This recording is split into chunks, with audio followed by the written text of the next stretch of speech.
Hello, hello, hello, and welcome to another lovely Kanikapila live jam, Kanikapila Mondays, me, Matt Stead.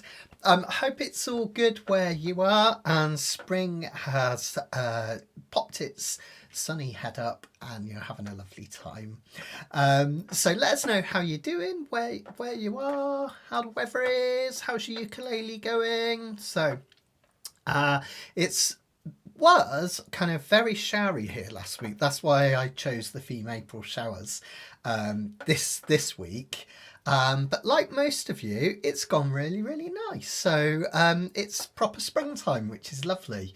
And I got a good haul of butterflies on Saturday, which was great. Took Sandy to the football. We only drew 1-1. We're winning until the 91st minute, and then we let a goal in, which was really annoying. So to cheer ourselves up, we went to my favourite place in Stroud, and we had a little search for butterflies, and we found some peacock butterflies, brimstones, tiny little gorgeous green hair streaks, some holly blues, and all sorts. So it's really, really exciting day. So I'll bring a bit of that spring spirit into today's lessons. Oh, it is rainy in Austin. Fran, you're keeping our end up. Well done. You're keeping the rainy theme going. Someone had to, right? Hi everyone. Hope you're all doing well. Great to see you all. Great to see you all. So tonight we've got two very different songs with a rainy theme. The first is one we've done before a while back, but I'd like to really dig into this one. And that's a really brilliant 60s pop tunes from Creedence Clearwater Revival. We're going to do Have You Ever Seen the Rain, which is actually one of my favourites. I think it's really great. And we're also going to do a really simple, not entirely simple, but a lot easier than it looks, jazz tune. We're going to look at the beautiful April Showers, which is actually one of my favourite jazz tunes. It's a beautiful standard. Some of you might know it from Al Jolson, sang it back in the day. There's some good fascinating facts. Thanks Barbara for helping me out this week with those. That it was actually from a 1921 Broadway show that Al Jolson was starring in, and there's all sorts that you can read in the back of your sheets if you're interested. Just before we get going, just a couple of things, won't keep you too long. Just to let you know, we've still got a few places on the Spanish ukulele retreat if anyone's interested. This is the end of May, so get in touch with Matt if you'd like to book. I had the link wrong on my website. Apologies, Matt, for that. I've got that sorted now. Different Matt. I'm not talking to myself. That'd be weird. If you're interested in booking, it's an absolutely terrific few days of sunshine, sangria, beautiful food, and more importantly, loads and loads of ukulele fun. So check that out if you can. Hi to Jacinta Anthony. Hope you're doing well. I saw the amazing gig in the library earlier. It looked amazing. So fantastic. The other thing, just to let you know, is got a couple of new videos coming out this week, so keep an eye out for that. And just to let you know, the next live lesson isn't this week, but it's the week after.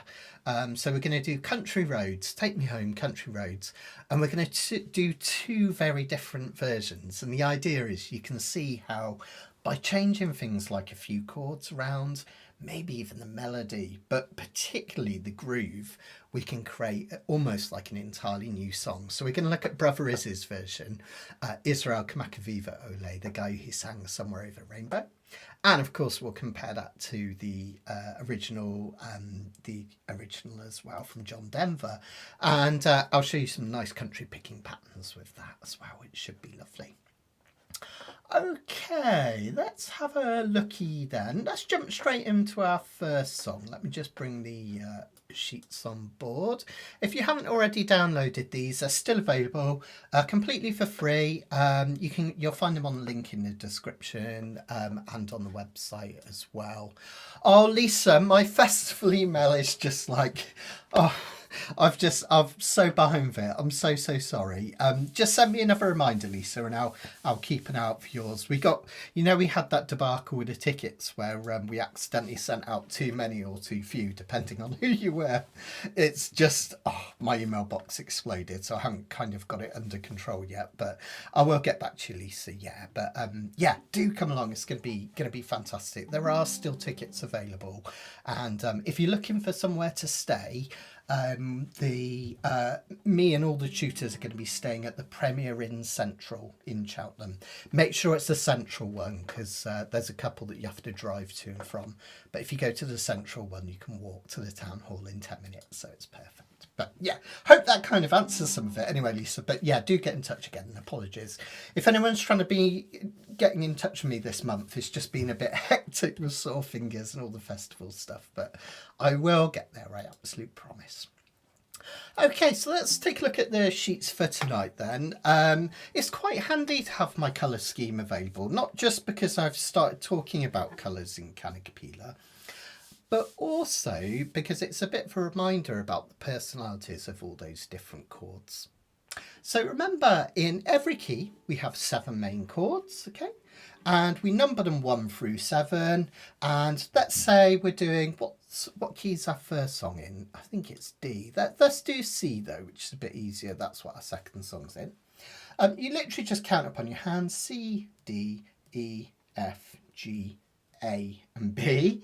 And the first, the 4th and the 5th chords are major chords. And you can see them in terms of the colours. You've got the brightness of those 2 primary colours, the red and the yellow, plus the orange, which kind of almost feels in between, which you'll see in a minute how that plays. Then the 2nd, the 3rd and the 6th chords in any key, those are minor chords. And you'll see here we've got darker colours, purple, blue and green, because they have a darker sound, a sadder sound or a melancholy sound. Then we get this unusual unusual cousin, which we don't often use, the diminished chord, and we are actually going to put that to use tonight. So that's kind of the cool out there one, which you'll see down the bottom. So for instance, if I was playing a song in the key of C, the chords that would come up would be C major, D minor, E minor, F major, G major, A minor, and then B diminished. So it's really cool. One table, you can work out the chords in every key, which is really cool, huh? Let's see how that translates to an actual piece of music. So let's have a look at April Showers. Now it looks, on first glance, it looks, wow, it's quite sophisticated. And it is. There's a lot going on here. But actually, when you start to analyse it, the overall kind of chord progressions are relatively simple. Don't be scared by the crazy names, guys. These are actually relatively easy to play, bar one, and then I'll show you an easier way of playing that anyway. So we're in the key of D with this one, and I thought it would be useful to start picking up the notes from each key at the top. So you know how I always say certain chords have a certain amount of sharps and flats? Well, if I put that at the top there with them actually written out, D, E, F sharp, G, A, B, C sharp, you can count along yourself and you can see which ones are sharps and which ones are flats and kind of get used to them in each key, which should help quite a lot, hopefully. So let's have a look at what's going on in this one. Our 1 chord then is going to be a type of D, and you can play a 1 chord several different ways. You can play it as a normal major chord, you could turn it into a 6th, or another really common thing to do is turn it into a major 7. So a D major 7 looks like this. It's a D chord that you can just play there, okay? Thanks, Indrani. So if you want to turn it into a major 7, we have to add the 7th note of D, because it's a D chord, and this helps. Indranu is just saying it's a great idea to put the scale up there, so that's great. It's already helping me having it up there, which you'll see. Hiya! So the brilliant thing about it, right, is you can just count along the top: D, E, F sharp, G, A, B. C sharp is the 7th note. Well, if I play a D chord and I add a C sharp, here's a C sharp, 4th fret of the A string. If I add that to a D chord, I get a D major 7. you get a bit of buzzing, because this one's a bit awkward to do to reach over, what you can do, of course, this is how I generally do it, is just bar that second fret and reach over with your third or little finger, like so. Okay, normal D chord, D major 7. And then the D7 that doesn't have a major in front of it, that's this one. Basically, the 7th note is flattened. That's the difference between a D7 and a D major 7. Don't sweat the theory too much, but just know that those are our forms of one chord that we have going on in this song. Then let's take a look at what's happening before that. Well, we've got the most kind of likely chord to come up before the one chord, and that's the 5 chord. Remember, in any key, that 5 chord is about tension. That's why I've coloured it kind of bright red, because it's like, like a warning sign, right? And it's tension, and it desperately wants to go back to the 1 chord. That's exactly what we've got going on here. So if we go backwards from that D major 7, we can play an A7, like so. And notice when we play that A7, and then we play a D afterwards, you have the tension. Here's the question, here's the answer.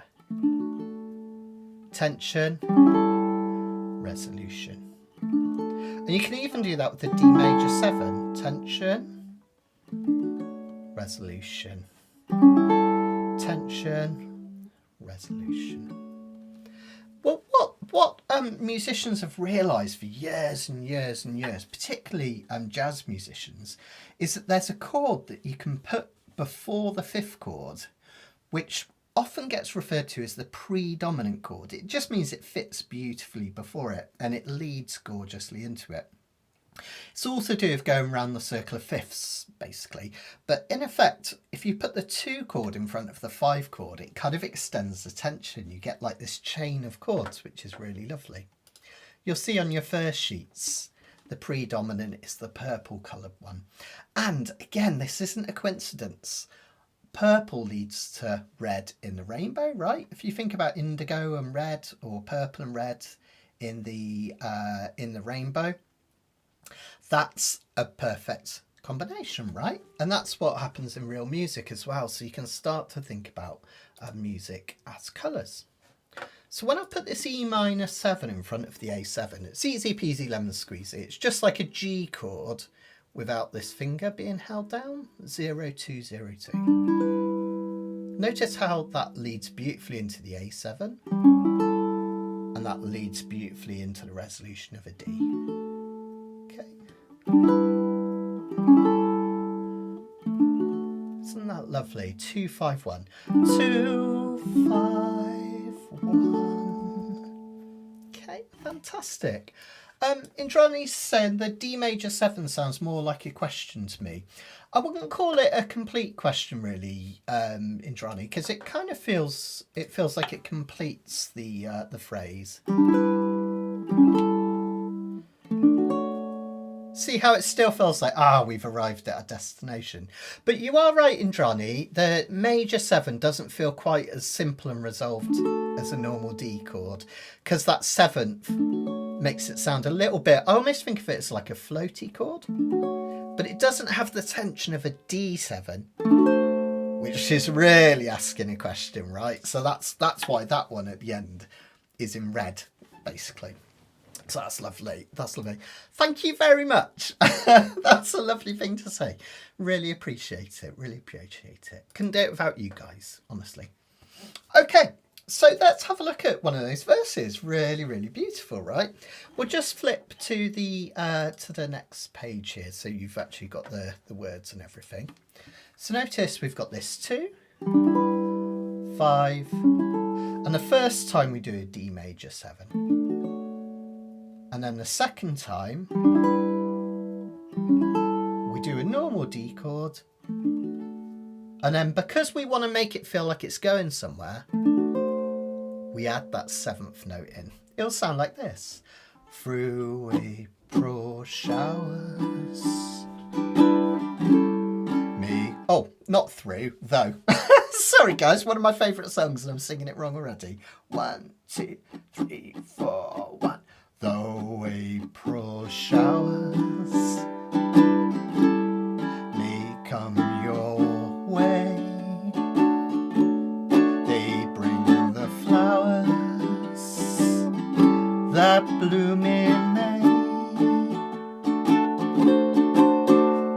how it feels like it's asking a question at the end? Really, really lovely. So that's why the end of this second line, I've got that red there, because the D7's acting like a 5 chord. It's like going, oh, what's going on here? We need to go somewhere else.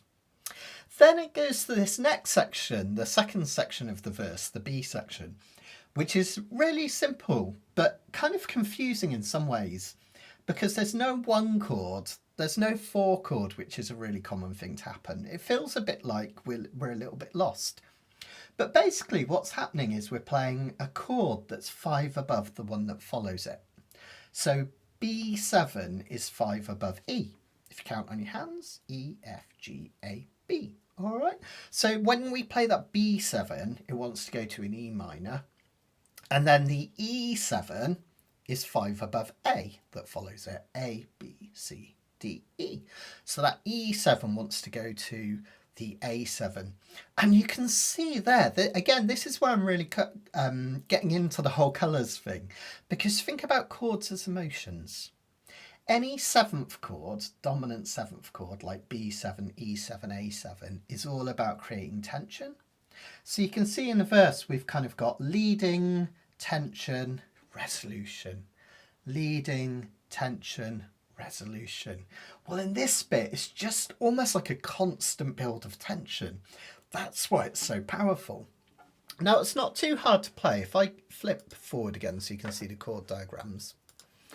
B7 is kind of like an E minor moved up towards your nose like this. Okay, 4, 3, 2, off. And a brilliant thing about it is the next chord goes down like this. Okay, so we've got B7 leading to E minor.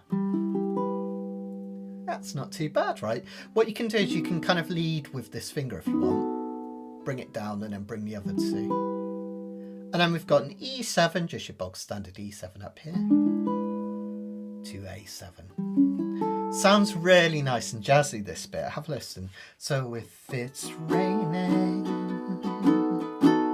have no regrets, because it isn't raining rain, you know, it's raining violets. There we go. It's a really sweet little jazz progression. Yeah, and Johnny, dead right. That's the reason that those chords are red, because they have that tension, and that's where this colour system works, basically. You can see it at play. I often say, don't think about the chords as like pitches and the colours as pitches. Think of them as emotions or feelings, and the red is our tension. Okay. Then let's have a look at the next verse. Well, it's kind of similar. The first line is exactly the same as the first line of this one. We've got that 2-5-1, that feeling of leading into tension and then into resolution. So just the same as we did in the first bit. E minor. Da, da, da, da, da, da. If you find this chord hard, you can just do a D chord here. Da. Now this next bit's lovely. Have a listen.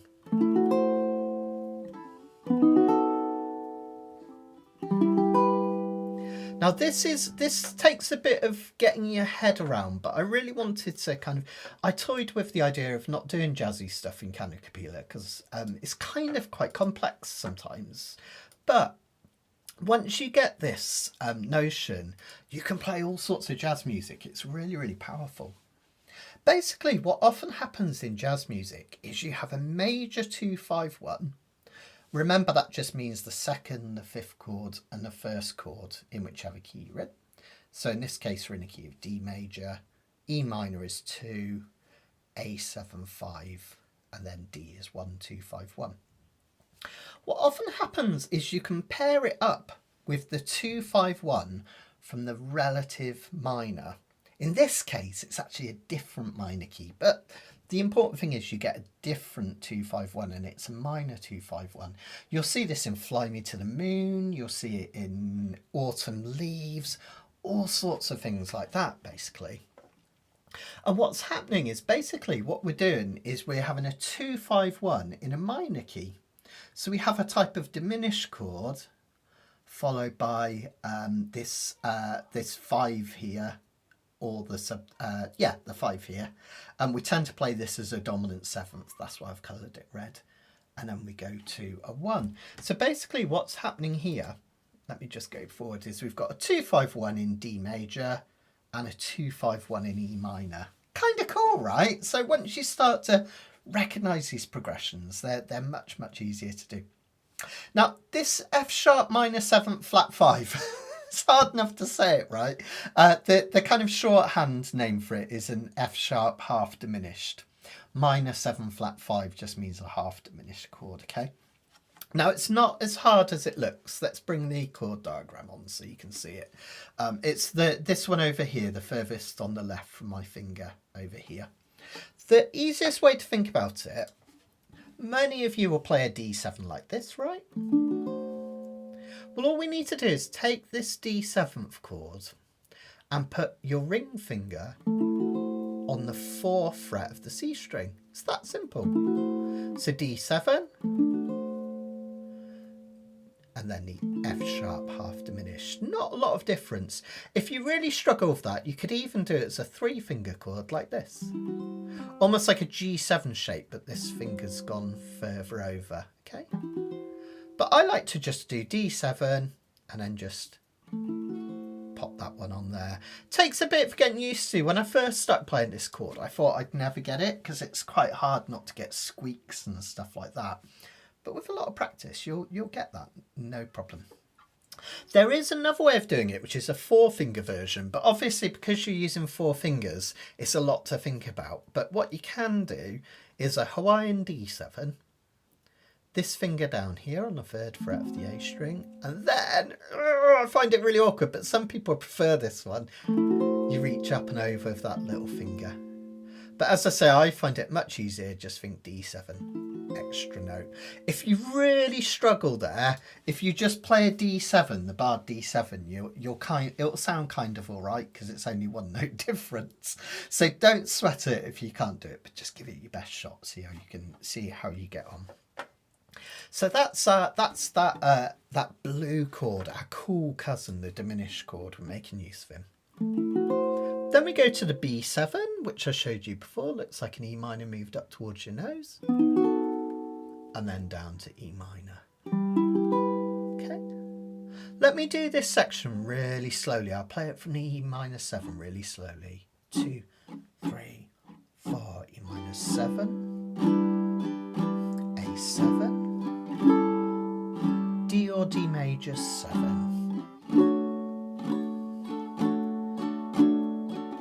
Notice we're almost halfway there to this chord. B7, and then down to the E minor. Okay.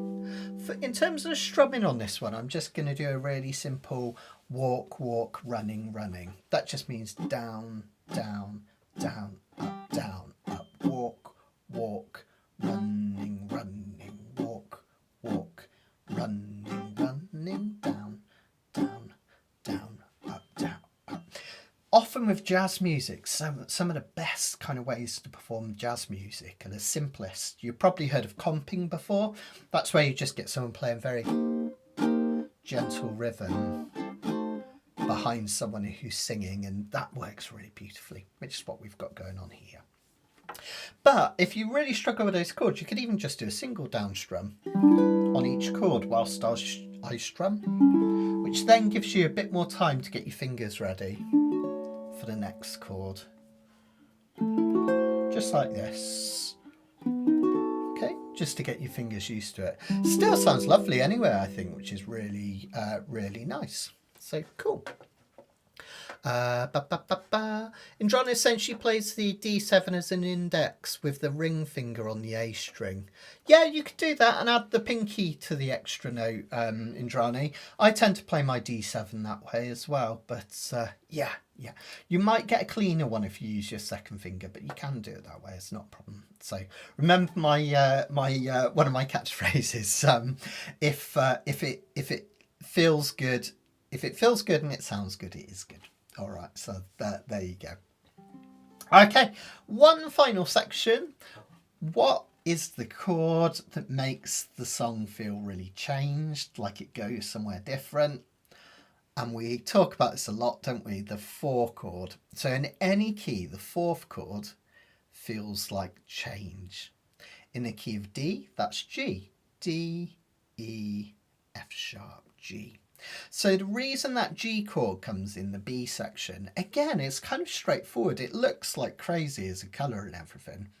But all that's happening is we're creating a bit of change, a bit of variety, because we've been doing similar things all the way through. So we get G. A common thing to do is to take the 4 chord, this G, and turn it into a minor chord. And that's what we do here. We turn it into a G minor. You've probably seen this loads of, in songs in the key of C, you've probably seen this. Doing a similar thing in the key of C.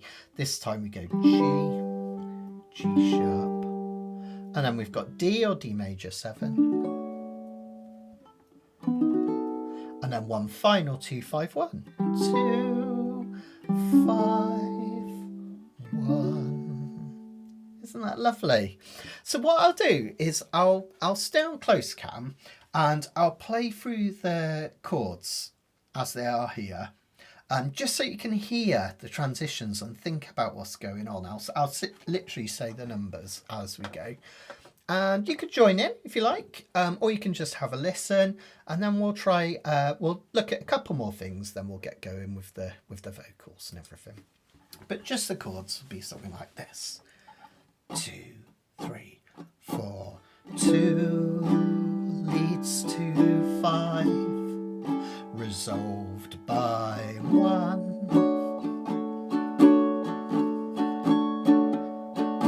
2 leads to 5, resolved to 1. And then we have tension from all those reds. More tension from E7 and some more from A7. Verse 2, we have 2 leads to 5, resolves to 1. We have a minor 2 leading to 5, resolves to 1. And then a little bit of change before we bring the song to an end with another 2 leads to 5, leads to 1. Okay. Now, if nothing else, if you kind of start to hear those chord changes, there's a jazz podcast that I love, which is called You'll Hear It. And the phrase comes from the fact that, like, a lot of these kind of complex things that we talk about, sometimes the best thing to do is just hear them. 2 leads to 5, leads to 1. And see if you can spot that in different songs. It's really powerful. Once you spot it, you can play it because you know what chord comes next. It's like magic, right? So there we go. Laura's just asking, at the second line of verse 2, is there a key change? This is really interesting. That's such a great question, Laura. Oh, thanks, guys. Thank you. So Laura's just asking, is that a key change at the second line of verse A? Well, it is and it isn't. I will answer it properly, Laura. Don't worry. So technically, we don't call it a key change because it's temporary. Often we call it modulating. So all I mean by that is it wouldn't necessarily be marks on the sheet music as a key change. They wouldn't change the signature, like the treble clef or anything. But in effect, it is technically that's what's happening. These 3 chords are in the key of E minor. Everything else is in the key of G major. Okay, so technically, musically and mathematically, it is a key change, but we just don't note it because if we noted every key change in a lot of jazz music, that it would just be changing keys all the time, which looks really complicated on the music. But yeah, that's what's happened. They often call it modulation, which is like almost like another name for kind of just taking a progression slightly out of the key and then you bring it back, which is nice. Oh, Joe, I could do that. Yeah, I could. I can work out that. Yeah, definitely. It works quite nicely, doesn't it? This one with the words. So yeah, there you go, Laura. Fantastic, fantastic. Okay then, guys. Let us have a look at the lyrics. So you can just strum along with this one, but if you want to sing along, we've got them here. This long instrumental, you might look at it and think, "Oh my gosh, what the heck?"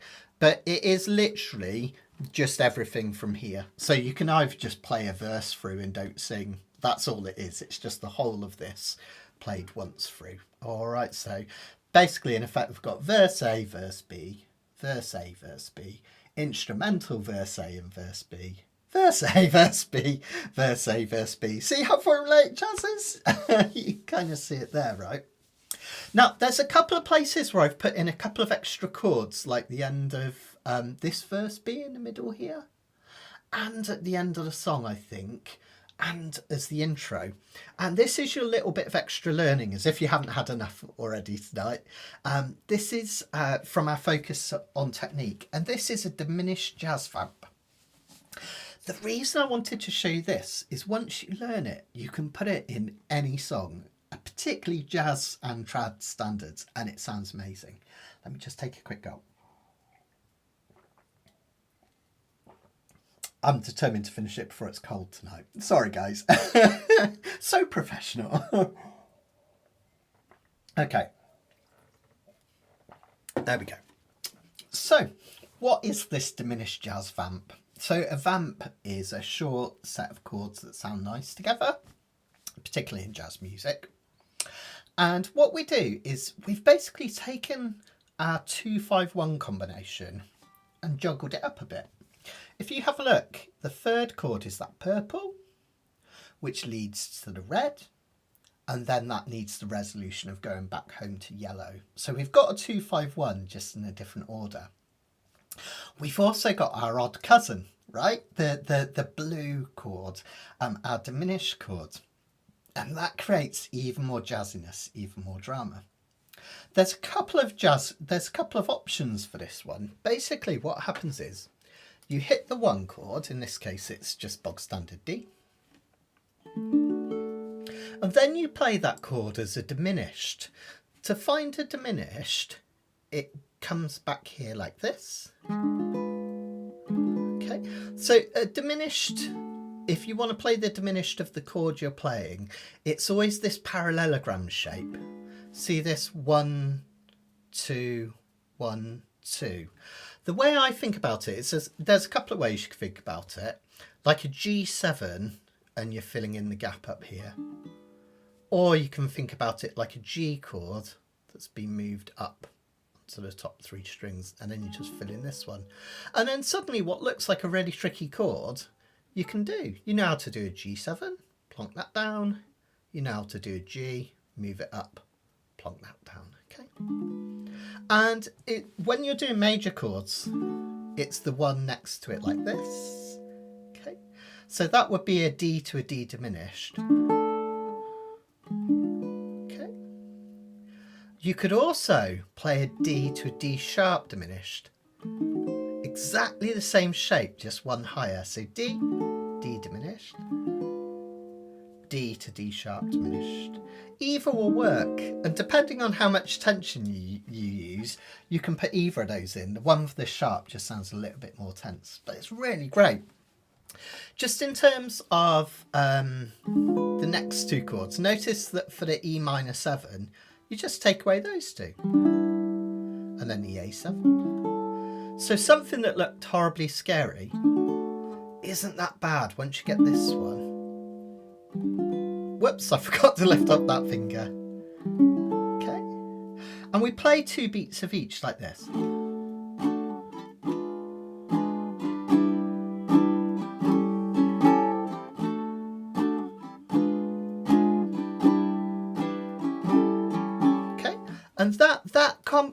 combination. You can play it in so many jazz pieces. It's really interesting that Karen's just saying the vamp sounds like Ain't She Sweet. Exactly right. It's the same thing. Ain't she sweet? It's very similar. I think in Ain't She Sweet it uses the sharp. Ain't she sweet? See you walking down the street. And it's used at the start of a lot of jazz songs. If you ever want to do it in the key of C, because we play a lot of songs in the key of C, don't we? It would be C, C sharp diminished, and then you would just play a D minor 7 and a G7. So same thing, a whole step down. You might have heard this in a lot of ukulele music. Okay, so that's really, really neat. Joe's just said, Matt, if transposing the vamp to the key of C, would the 2 chord be D minor 7, not identified as a 2? Yeah, you're right, Joe. It would be a D minor 7. The 3rd chord along would be D minor 7. Still a 2, because in the key of C, C, D, that D minor 7 would be the 2 chord. So you'd have C, C sharp diminished 7, or C diminished 7, whichever one you choose. D minor 7 and G7. That's it.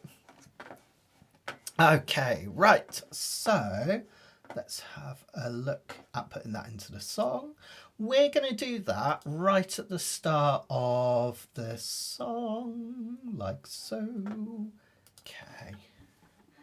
I'm with you, Joe, don't worry. So we got... You can play it like that, or if you want to make it a bit more upbeat.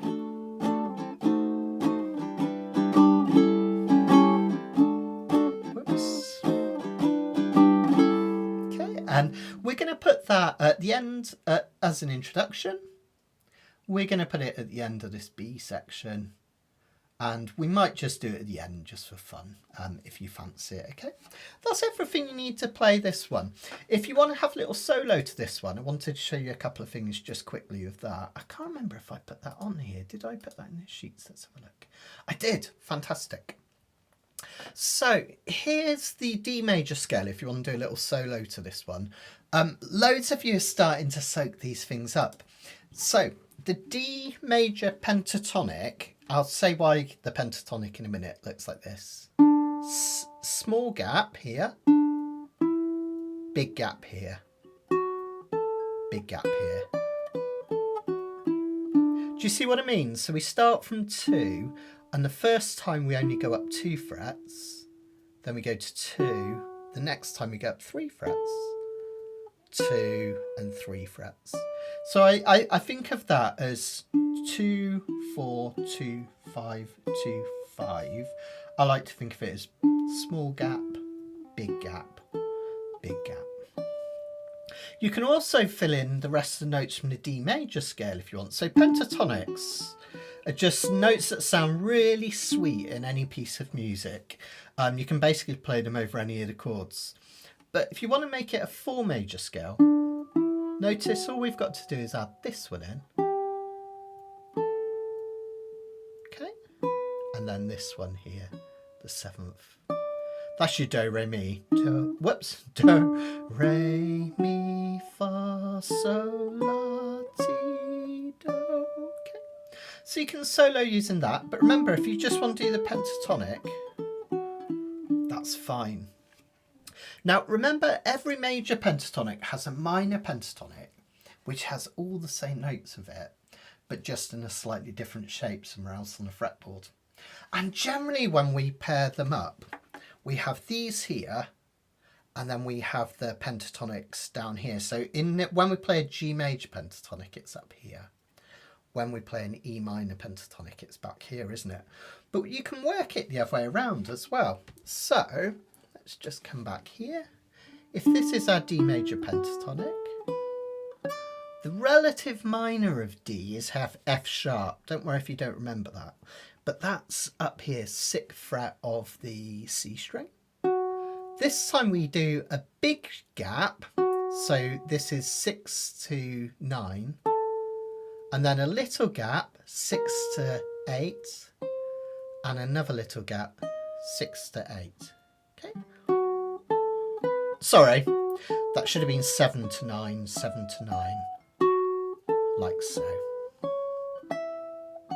So 6, 9, 7, 9, 7, 9. And that's a relative minor to the D major scale. So you can use either of those to solo on. They sound really fantastic.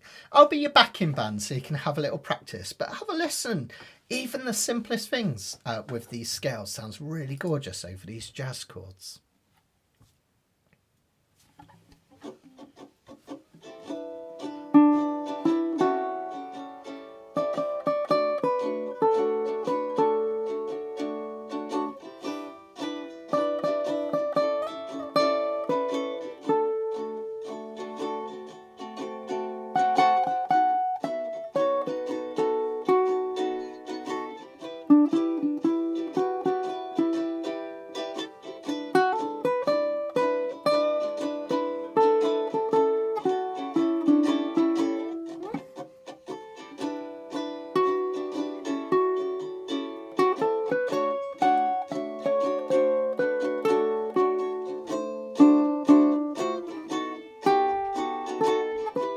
So on and so forth. I won't bore you by just keep going on, but have a little go at it. It's a lovely, lovely thing to do. Try a bit of soloing. Let me be your backing band. I'll play some chords and you have a go. All right. So get those scales ready. I'll come in on close cam and just have a little noodle. Oh, 1, 2, 3, 4.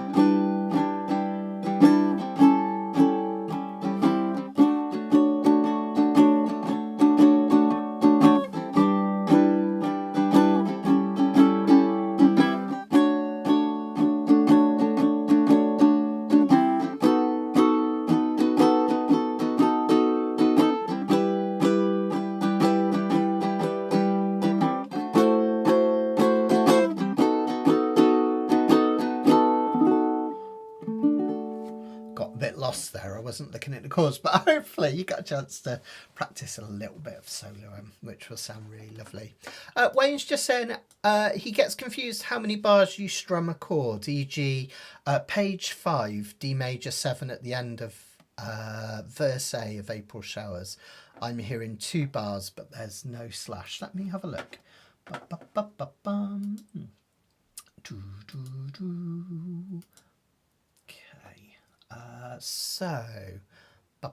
Yeah, we'll sing in a minute, Karen. Don't worry. Desperate to sing. Let's just check. Page 5, D major 7, end of first line A of April Showers. Yeah, that one's for 2 measures, that one, Wayne. So yeah, keep strumming that for 2 measures. What I tend to do is just put the chords in with the lyrics, so you just follow it using the lyrics, rather than kind of putting every single time you play that chord, if that makes sense. But if in doubt, have this sheet available, because then you can literally just follow it along. 1 measure of E minor 7, 1 measure of A7, 2 measures of D major 7. That's what you're hearing there. Okay, so just you can either use the chords them in combination, or just see if you hear it for the changes, or you can look at the instrumental chords, which again is the same chords. So you'll see there's 2 lots of that D major 7. Right, Karen, time to sing. Let's do it. All right. So we're going to put the whole thing together now. Really, really simple strum. Just give it your best. If you get stuck on a chord, just hang on. Come in on the next one. Get those solos going as well in the instrumental bit. Just really enjoy this, and let's put the whole thing together. Just a reminder, we're starting with that diminished jazz vamp. This one here. Right. I'll do this quite a slow pace because it's quite a gentle song anyway. Here we go. 1, 2, 3, 4.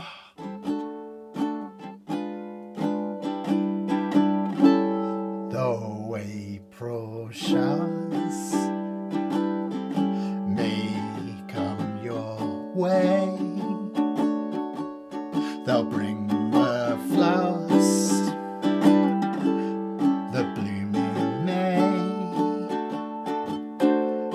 So if it's raining, have no regrets, because it isn't raining rain, you know. It's raining violets, and where you see clouds upon the hills, you soon will see crowds of daffodils. So keep on looking for a bluebird and listening for his song whenever April showers come along. Take a solo.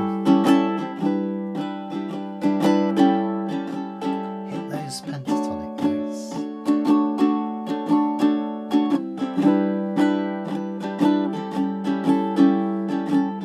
Or strum along with me.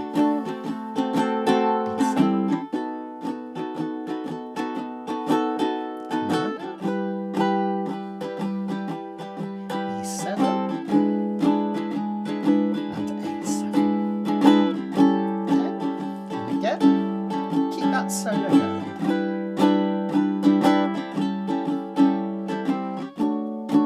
Remember, less is more.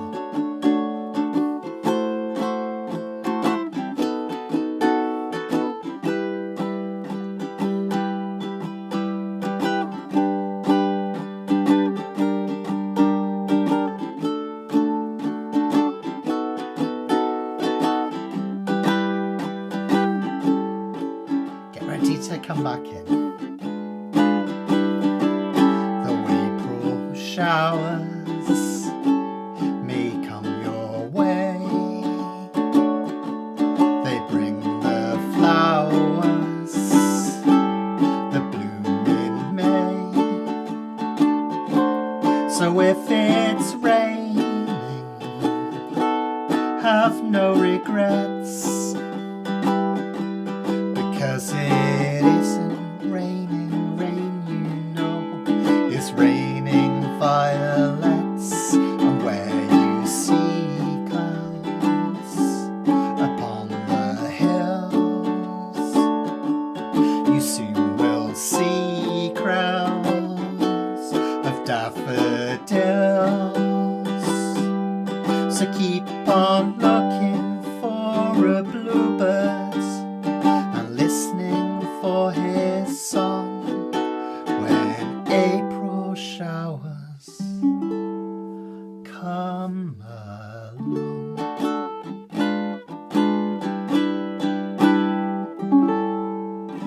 And then let's shake out D major 7.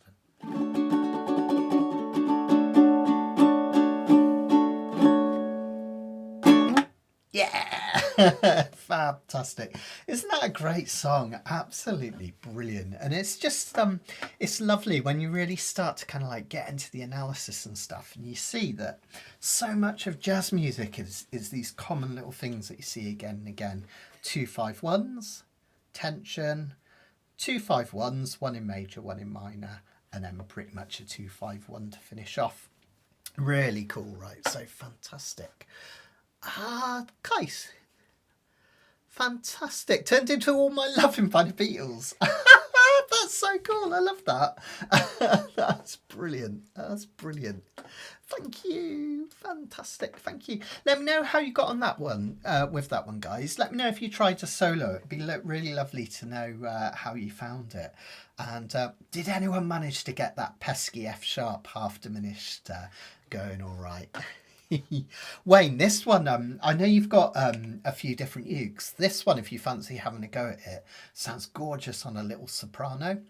A couple of the chords are quite close together, but it's just got that lovely old time vibe on it. If you've got like a little, you know, that kind of vintage soprano vibe is really nice. So, yeah.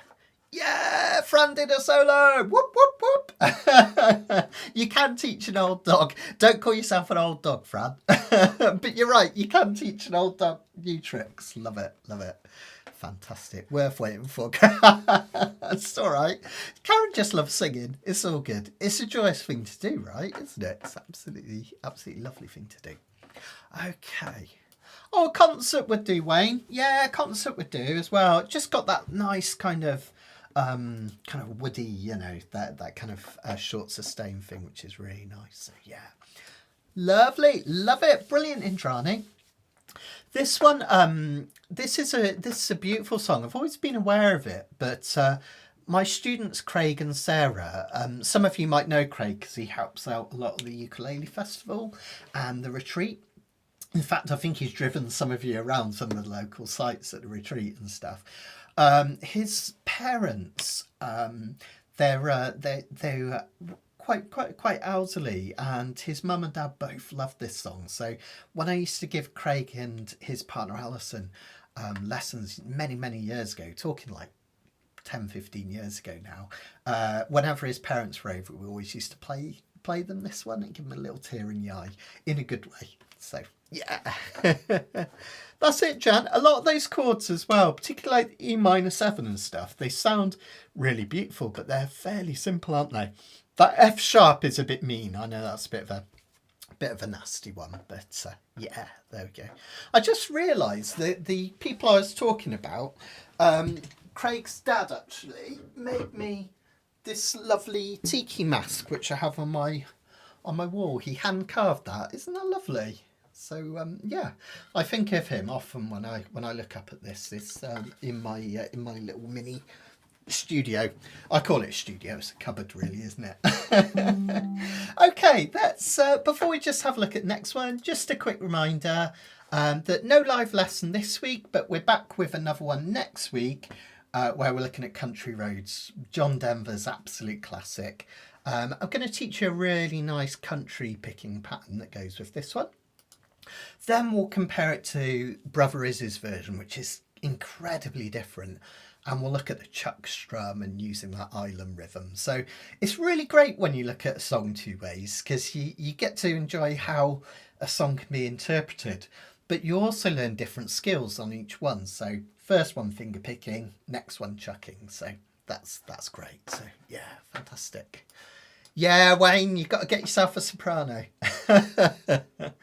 I'm a bit, you know what I've been like recently with my UAS, ukulele acquisition syndrome. I've been buying so much stuff, it's ridiculous. But yeah, I think everyone should have a soprano, a concert, a tenor and a baritone. That's my opinion.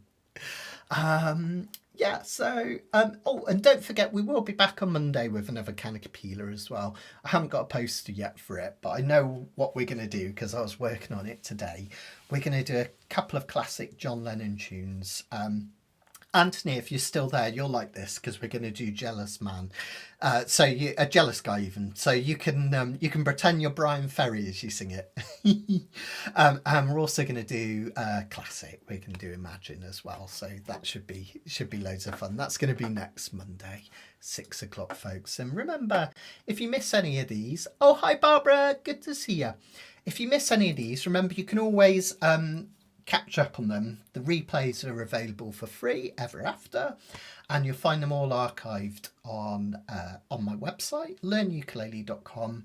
Then just go live fortnightly workshop archive and you'll find all of them. There's literally hundreds. We've been doing it for years. Big thank you out to Karen and Barbara and Indrani that helped me with everything. And Karen's done a brilliant document that I use all the time, but a lot of people don't realise is there. If you go on our Facebook group, the Learn Ukulele Student Community, and then you click Files, in there's what Karen labels the Kanikapila Master List. And it's really brilliant because it has all the Kanikapilas we've ever done in order and all the songs, but even better, because it's an interactive PDF, you can download the sheets and stuff from it. It's really magical. So check that out as well. That's on our Facebook group as well, which is really fab. Indrani hasn't got a soprano or a baritone, no inclination either. Well, you'll save yourself a few bob, Indrani. Either that or you can invest it in more tenors and concerts, eh? So everyone's different. That's what makes the world. That's what makes the world go round, doesn't it? Which is fantastic. Yeah, I thought you'd like that one, Anthony. I love the John Lennon version, but I do like the Roxy music version as well. And Sharon's a massive fan of the Roxy music version. Okay, let's do another song. We've got one more tonight. This one's a lot more simple in terms of the chords, you'll be glad to hear. Although I did really enjoy that jazz one. It was really great. So hope you guys did too as well. And perhaps we can dip our feet into jazz a few more times. Yeah, me too. These jazz classics, they're so beautifully written. I just love it. Yeah, absolutely fantastic. Okay. Right, let's have a look then. So this next one is Have You Ever Seen the Rain? This was from their 1970, I think it's 1970, album Pendulum. And a lot of people think, as is mentioned in the Fascinating Facts, a lot of people presume that it was written about like the oncoming apocalypse, because this was kind of like time of Vietnam and going into the Cold War and all that, and also kind of all the Altamont, the festival that fell into kind of chaos with the Rolling Stones, Altamont. The Hells Angels were involved, all that stuff. It kind of felt like the end of the Summer of Love and crazy times. But actually, it was written about the band falling apart. So it's kind of it's kind of a little bit melancholy, really. But it's a great song. Really, really simple as well. So, yeah. Our Tim's here! Yay! Just in time for the national anthem of Kaneohe. Oh, it's raining whilst the sun is shining so often that we call the rain liquid sunshine. I like that. Liquid sunshine. We get a lot of liquid sunshine here in the West Country, Tim, but we get a bit less of the sun at the same time, unfortunately. 1971. Oh, I love it. Oh, I've missed you, Tim. I hope you're doing well, mate. I hope life's treating you well over there in Oahu, and you haven't had too much of that rain. I know it's been a bit crazy. And Laura, you're totally right. Totally right. Okay, so let's have a look at just the simple analysis of what's happening on this one. Interestingly, you can kind of tell by looking at the colours. If I go back, compared to April Showers, you'll notice that the colours are a lot more straightforward. We've got the probably the four most common chords in all of music. We're in the key of C, so C is going to be our one chord, okay, and then we've got C. We'd have D minor, E minor, F, G, A minor, and then the B diminished. But notice the entire song just consists of four chords, and these are the most common chords that come up in all of music. The 1, the 4 and the 5, which we've talked about before. Remember, the 1 is yellow because it makes you feel home in any key. In the last key that was D, but now, because we're in C, it's in C, right? The 5 chord is that tension. It kind of makes you want to go back to the start of a line. It kind of creates a cliffhanger at the end of a phrase. Then the 4 chord, F, C, D, E, F, sits perfectly in between the 1 and the 5. It doesn't have the tension of the 5 chord, but it feels like it's taking us on a journey either away from the 1 chord or towards the 1 chord. So I colour that orange because it's perfectly in between reds and yellow, right? So you see that a lot of these chords, they make sense when you start to think of them as colours. Oh, hi Leslie, glad to see you there. Glad to see you there. Fantastic. Ah, good to have you back, Tim. Brilliant. Okay, so there's one more chord in this one, and this chord comes up so much in music. It's the 6th chord. Remember, in any key, there's 3 minor chords and 3 major chords.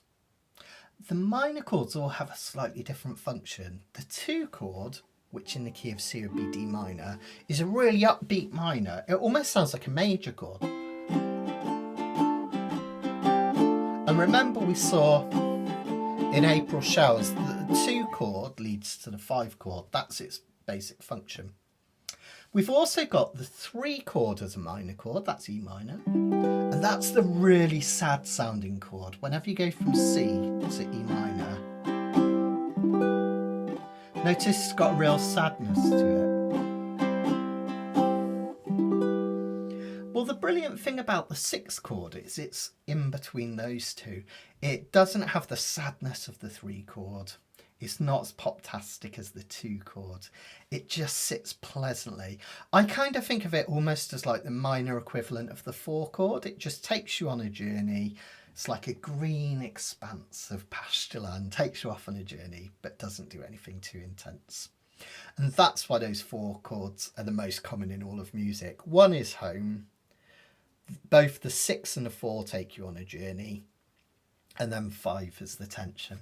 So let's have a look what's happening. In the verses, we've just got that classic 1-5-1.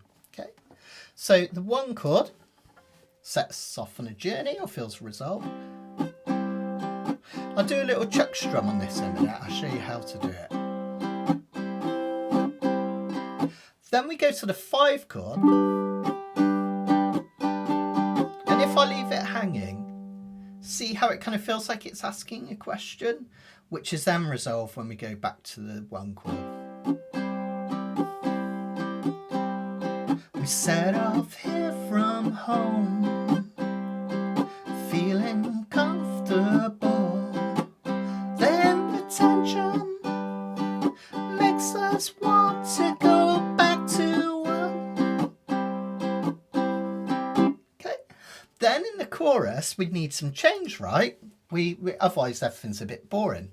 What chord is change? What major chord? It's F, C, D, E, F, which is the 4 chord, and that's what we have going on in the chorus. Here's some change, tension of 5 go to 1. Okay.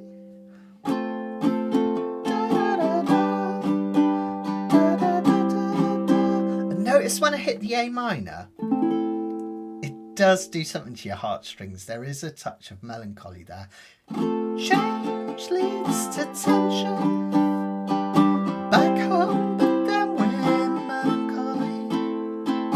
Change leads to tension. Back home, and then we're melancholy. Change leads to tension, and we're back home. Cha cha cha. Alright, so it kind of all makes sense. Once you get used to those green chords, you can kind of see what's happening here. Remember, that's just a bit of melancholy. And basically, the intro kind of just reverses what we do later on. So we start with that melancholy to the change. Then we got the relief of going home. But then the tension of the red sets up the song. That 5 chord makes you want to go back and do the song, which is really lovely. What I love to do on this one, because I kind of love the way it builds and it's really relaxed in the verses, I do a little bit of a chuck strum on this. It sounds fab. There isn't a chuck strum on the original, but if you listen to the original Creedence Clearwater Revival, there's a really prominent snare drum that gets hit on beats 2 and 4. Bum, tss, bum, tss, bum. All right, I'm not very good at doing drum noises, but you get the end. Oh, me too, Trisha. So yeah, there's this really prominent drum snare on 2 and 4, so we can replicate that by putting a chuck down when we're strumming. Now, first of all, if you're not doing a chuck, let's just do a really simple up and down strum. Literally just a slight swing up and down. Okay. And we can think of this as and 1 and 2 and 3 and 4 and 1 and 2 and 3 and 4 and 1 and 2 and 3 and 4 and 1 and 2 and 3 and 4. Now I'll do this slowly, but all I'm going to do is get that strum going, and any time I say 2 or 4, I'm going to introduce a finger, could be any one of these fingers to the strings, just to dampen them. So you're going to let the tension go out this finger and and just introduce some fingers. You don't have to push down, otherwise you'll get a jazz chord. Just very light. In fact, try this for me. Just C open, C chuck.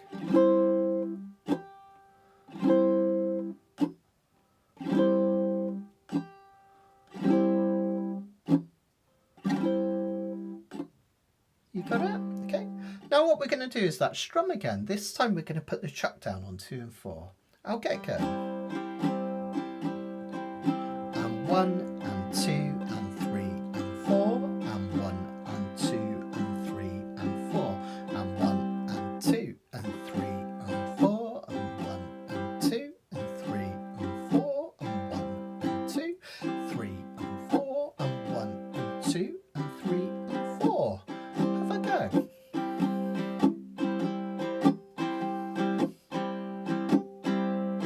Okay, so you can build that up and grow your confidence with that. But remember, if you want some more really kind of detailed learning on this one, join me next Wednesday. It's a free session. Members get the sheets for free, but everyone can join in. But I'm going to go over that chucking when we do the Brother Is version of Country Roads in a lot more detail. There's only so much I can do, obviously, in a long live one like this. But just think of it as coming down on 2 and 4. But if you can't do that, just strum up and down. Really simple. So when I do that in the verses, it kind of gives it a kind of relaxed vibe, which works really nice. So I'll come in a close cam so you can see. Someone told me long ago, there's a calm before the storm. I know it's been coming for some time. When it's over, so they say, it'll rain a sunny day. I know, shining down like water. Now when we get to the choruses, because we want it to seem different, we want it to flow more, what we can do is we can just strum that with a normal calypso strum, either up or down, or down, down, up, down, up, down, down, up. Just the island strum, you know that? Or just up and down would be fine.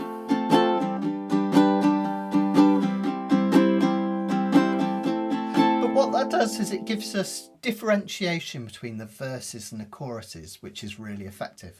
What I'll do is I'll do the second half of verse 1 going into the chorus so you can hear it, and I'll come in on the chorus afterwards. Here we go. When it's over, so they say, it'll rain a sunny day.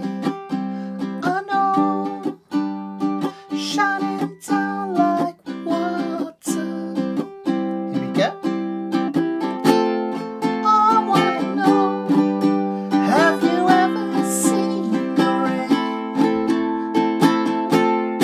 I wanna know. See how when I go to the chorus, suddenly it feels like the song's kind of not exploded, but it's got more of a feel to it, which is really lovely. Yeah. In Diminished, it took me ages to learn to chuck with the right hand. Now that I find that so much more reliable for me than the left hand mute. That's totally cool. Yeah, everyone's different. All sorts of people do it different ways. Laura uses her left hand pinky to mute. Yeah. The reason I like this mute, I've been doing a video recently for Brother Is Somewhere Over the Rainbow. You know, that kind of...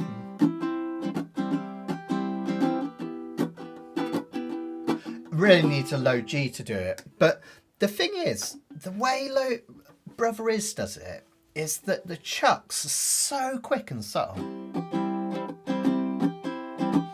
There's no real way of getting these fingers to come down, you know, like the chuck like this. You can't do it Brother Is style with your right hand because you can't get it quick enough, even if you're a bit of a genius. So he uses, a lot of people get kind of confused when they're learning Brother Is songs because they think that he's chucking with his right hand, but a lot of the chuck is coming from just touching the strings with this left hand. That's why it sounds so subtle. So that's why I like to do it. But you know, it's cool. Have a play around. It's, again, I said it earlier, right? If it sounds good, it feels good, it is good, and that's cool. Just to answer Trisha's question, because she was just asking for the G chord, would I chuck with a pinky? Yeah, all I do is I just touch all 4 strings very lightly with that pinky. You've got to try not to press. I pressed a bit then, and I got a bit of a sound, but like this.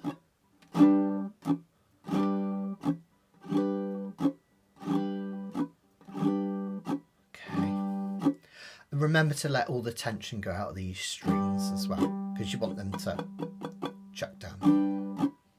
Okay, takes a bit of practice, but the brilliant thing is, when you get really fast at it, you can do it on ragtime stuff as well. Have a listen to this.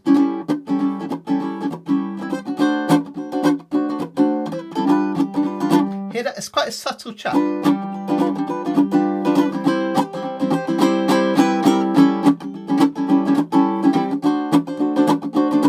And you can't do that chuck that quick with the right hand. It's just impossible. So again, that's the reason I tend to try and get people to chuck with this hand. But you can do both. I mean, if you can learn both, that's totally amazing, right? The more tools you've got in your arsenal, the better, which is fab. Okay, one more thing on this one, then we'll get singing to finish off.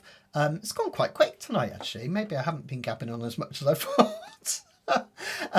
But if you want to do a solo on this one, remember we've got that brilliant thing that we always talk about in the key of C, where we can play the A minor pentatonic all down the A string. This is on the sheet before. Sorry, I went the wrong way. Okay, so if you want a solo on this one, you can hit the open A, you can hit the 3rd fret, your first dot. Some ukes don't have a dot on the 3rd fret, others do. You can hit the 5th, the 7th, the 10th, basically all the dots on your A string. Okay. You can also do the same thing on the E string, but remember, try not to hit the 7th fret. We need to go up to the 8 on the E string. You'll see it on the diagram. That's the only difference. Okay, we hit that one. And you can also play it as 0, 3, 0, 2 on the C string. 0, 3, 0, 3. But the way I recommend is think about those little rectangles. So you can see we've got a rectangle 0, 3, 0, 3.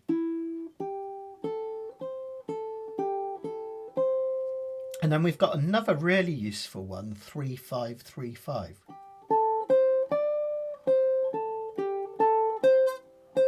So you can do little solos using that and then just travel up and down the A string. Just head for the dots, all right?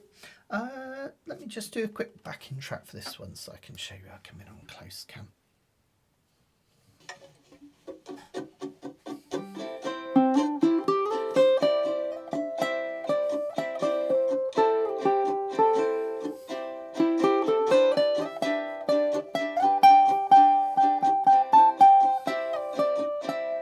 And then with the rectangles.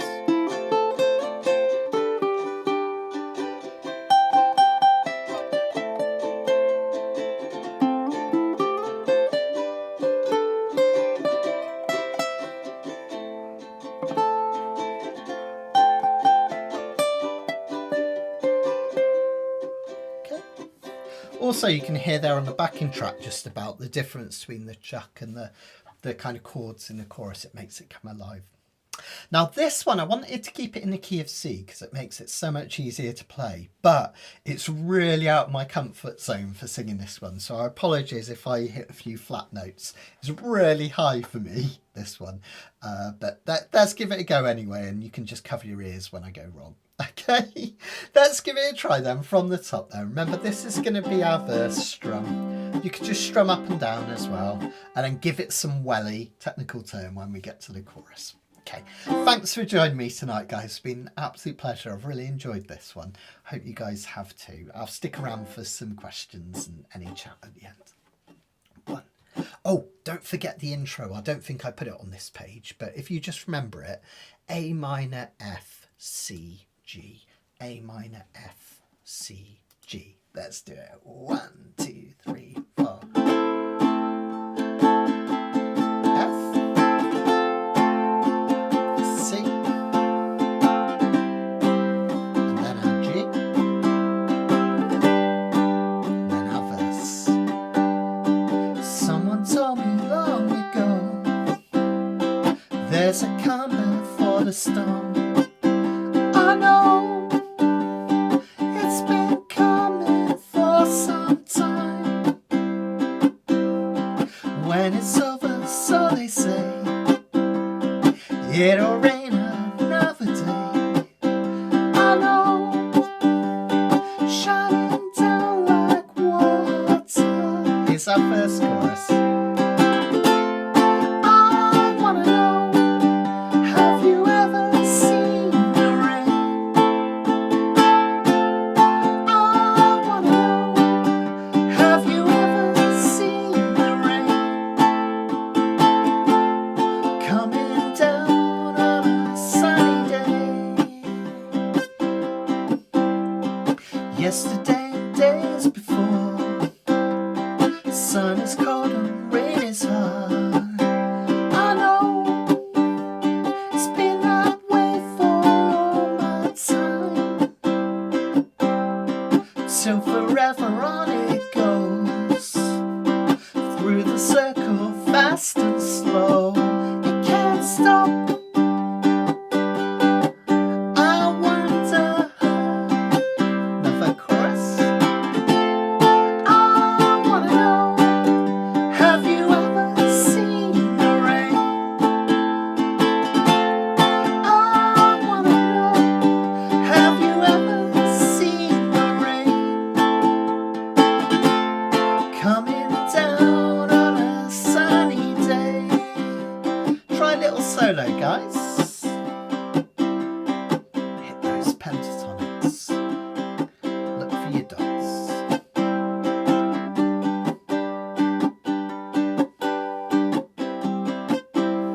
Keep it going, guys.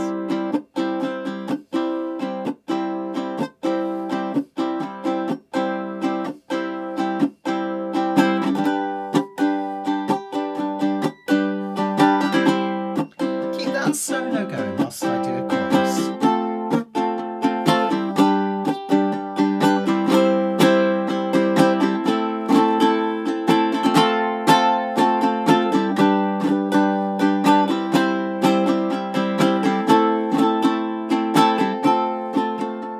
And then bring your solo to a close around here. And we'll get ready for another chorus. Here we go.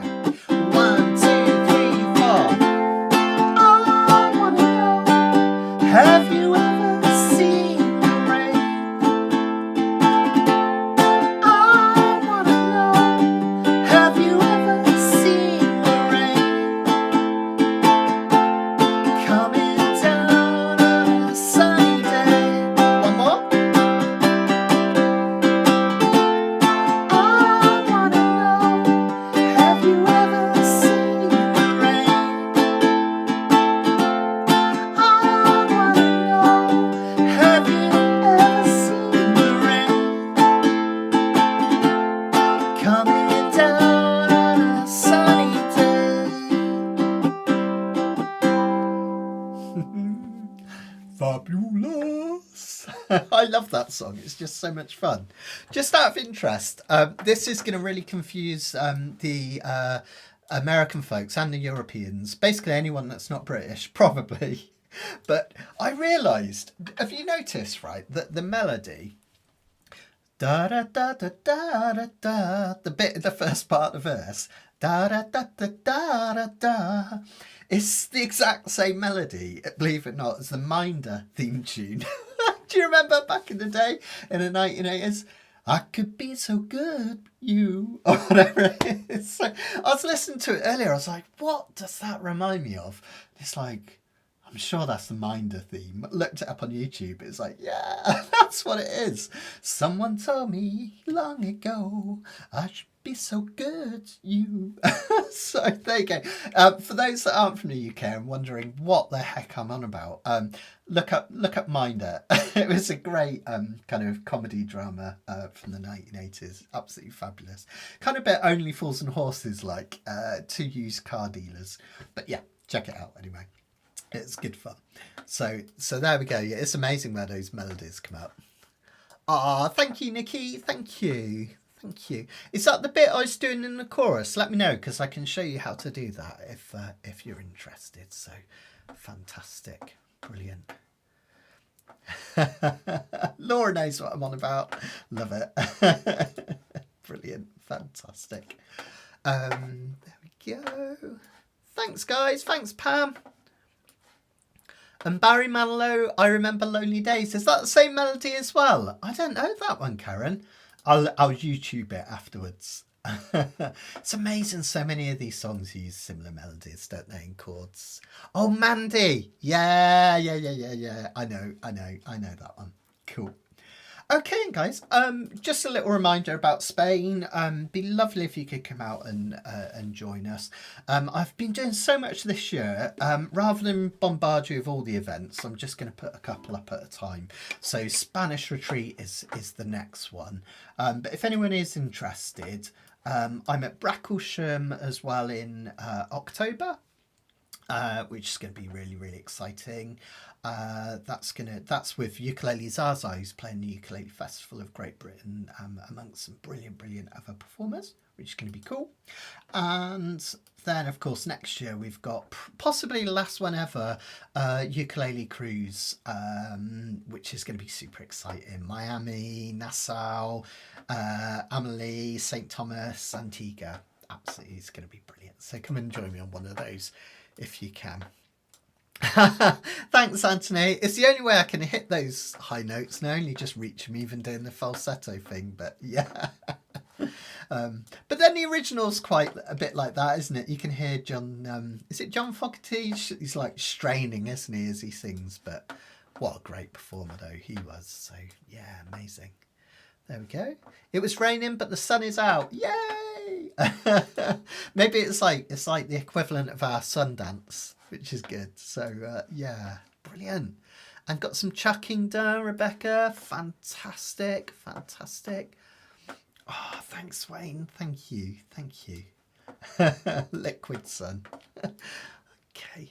Oh, don't worry, Rebecca. If you ever make it out, let me know, and I'll put you in touch with Matt and stuff, because you really love it. So it's a beautiful place. I'm hoping to do more stuff in America shortly as well.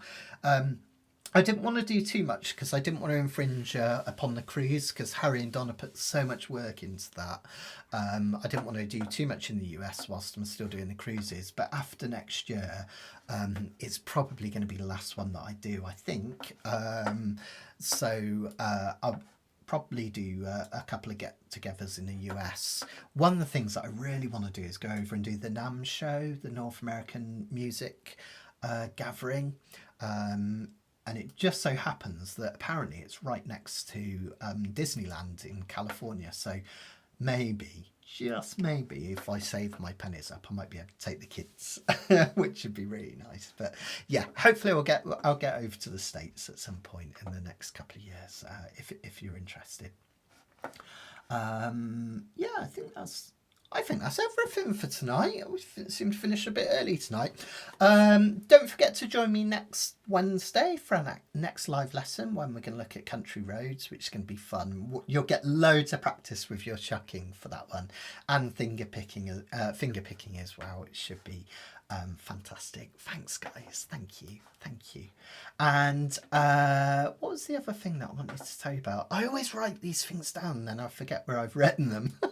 So Oh yeah, keep an eye out for my colour book as well. I've nearly finished editing it. So Karen, who has an amazing eye for things, has been looking at it with me, making sure there's no little spelling mistakes and paragraph errors and stuff like that. So I'm going through it line by line and making sure it's looking really, really good. Thanks for that, Karen. It's been incredibly helpful. So thank you. So hopefully we'll get that out before too long, but keep an eye out for that. Be this summer, I'm sure. Oh, are they? Oh goodness, yeah. We found that, Rebecca. Even with Euro Disney, it cost a heck of a lot. It was an amazing experience. The when we went to Euro Disney, it's the first time I've ever been to a Disney thing, and so I was like a big kid. I think I was almost as excited as the kids. But yeah, it is a lot, isn't it? It is definitely. But, brilliant. Thanks, Laura. Oh, Laura reminded me as well, we're back for Kanikapila next Monday, of course, as well. So weekly at 6 o'clock now. Brilliant. I'm going to love you and leave you. Have a wonderful, wonderful week, folks. Hope that sun keeps shining for you. And I'll see you next week. Take care, everyone.